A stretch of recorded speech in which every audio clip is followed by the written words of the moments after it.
আয় বহির্ভূত সম্পদের অভিযোগে কুমিল্লা ৬ আসনের সাবেক এমপি বাহাউদ্দিন বাহার, স্ত্রী মেহেরুন্নেসা ও তার মেয়ে কুমিল্লা সিটি কর্পোরেশনের সাবেক মেয়র তাহসিন বাহার সূচনার বিরুদ্ধে মামলা করেছে দুদক।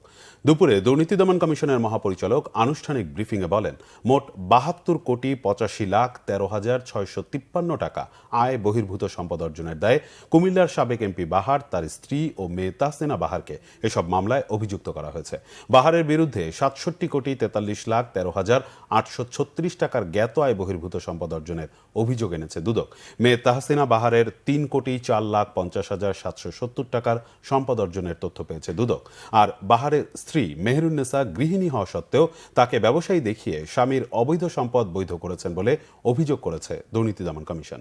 সংসদ সদস্য কুমিল্লা ৬ ঘুষ ও দুর্নীতির মাধ্যমে জ্ঞাত আয়ের উৎসের সাথে অসঙ্গতিপূর্ণ ৬৭,৪৩,০০,০০০ টাকারও বেশি মূল্যের সম্পদের মালিকানা অর্জন।